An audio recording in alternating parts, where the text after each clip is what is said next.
The La Brea Tar Pits by GabrielProthero.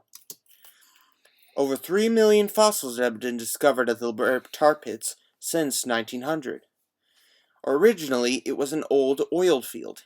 Then, in 1899, they began to dig up fossil material, mainly fossilized animal bones.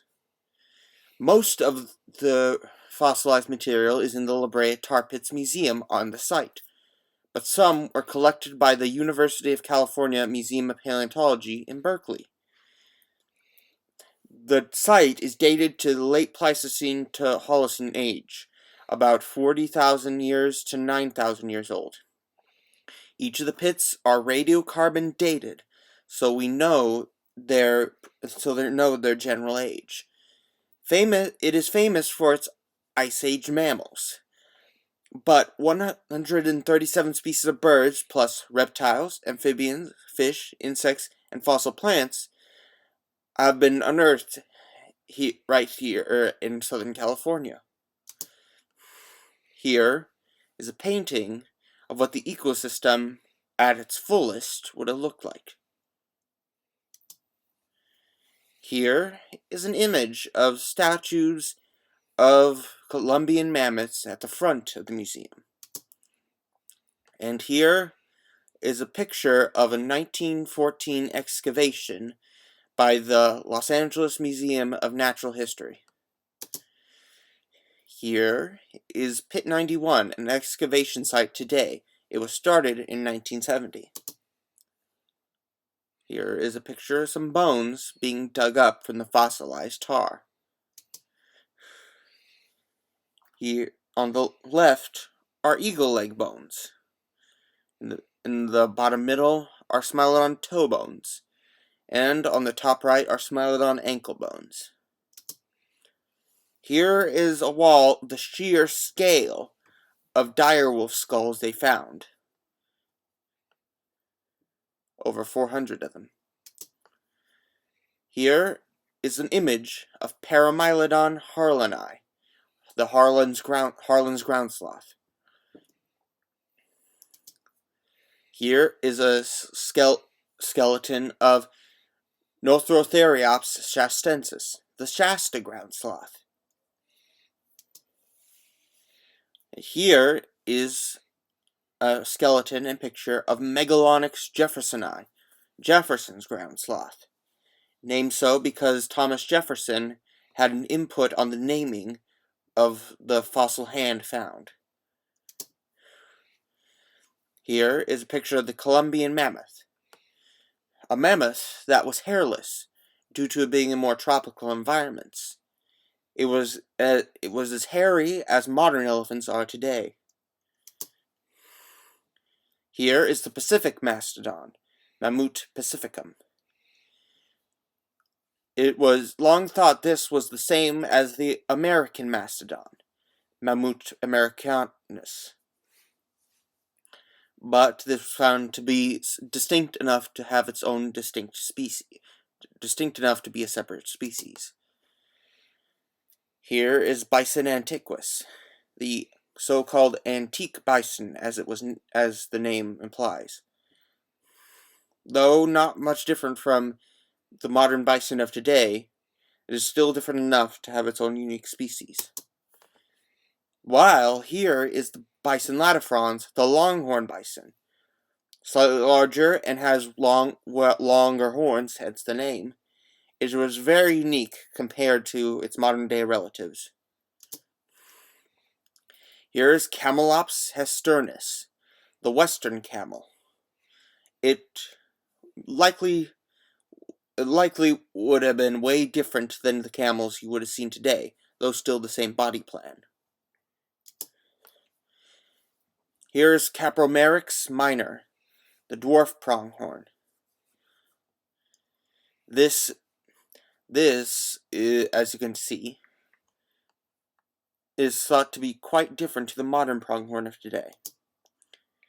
Here is Equus occidentalis, the western horse. It is called this because it was found in the Western Hemisphere, where no horses are native to today, but scientists think that this is that North America was their cradle of evolution.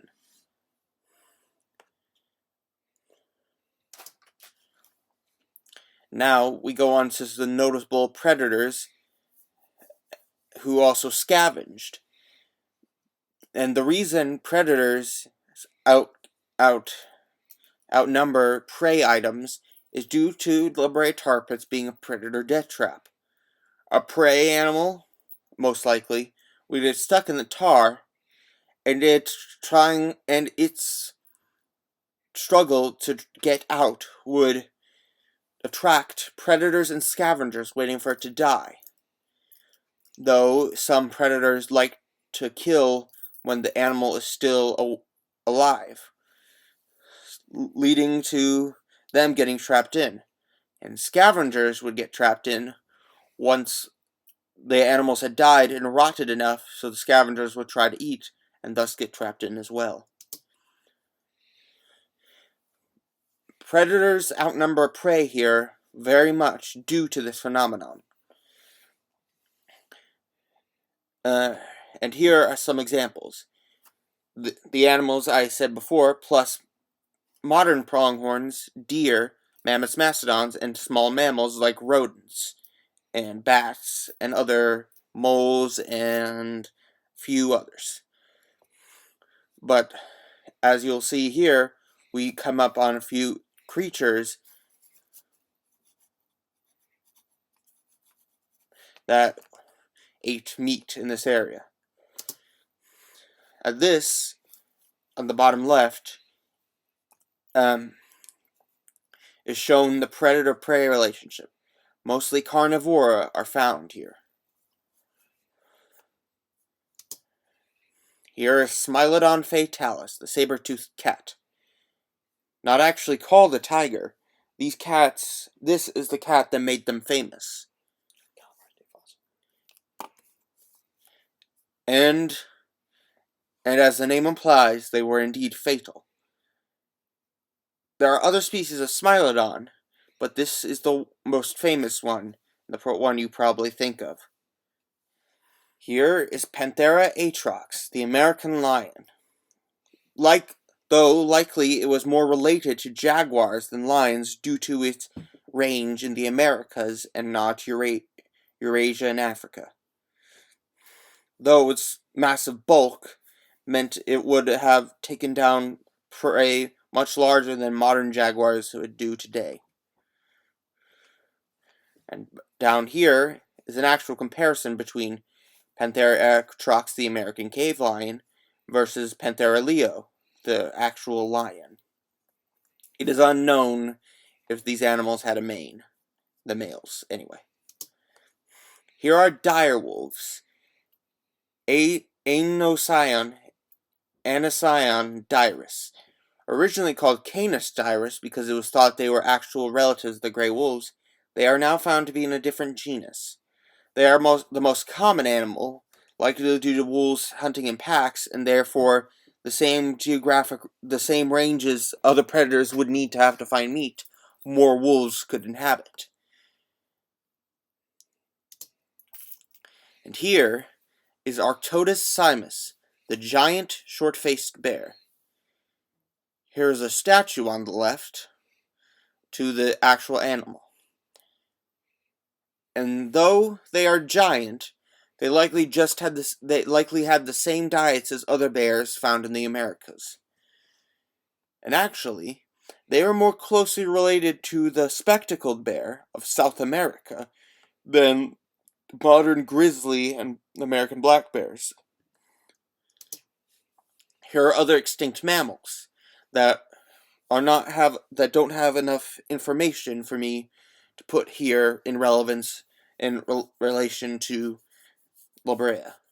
The California tapir, the flat-headed peccary, the shrub ox, the large-headed llama, the giant jaguar, the scimitar-toothed cat. California tapir is Tapirus californicus. Flat-headed peccary is Platygonus compressus. The shrub ox is Eucerotherium collinum. The large-headed llama is Hemachenia macrocephala. The giant jaguar is Panthera onca augusta, a subspecies of the modern jaguar. The scimitar-toothed cat is Homotherium serum. And there are some others that I didn't put here. Here is Merriam's teratorn, Teratornum merriami, the largest La Brea bird.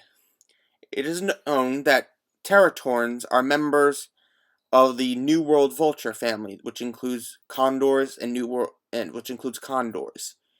It is thought, due to teratorns' beaks, that they were able to not only scavenge but also hunt small animals from their skyward searches. Here is Gymnogyps amplus, which is thought to be the direct ancestor to the California condor.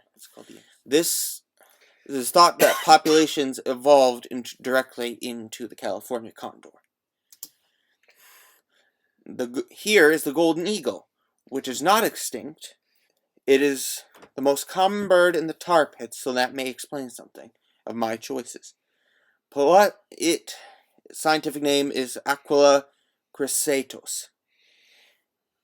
Also, an additional 135 species of bird, mostly extinct, exist here in the tar pits, but that would take too much time to list them all out.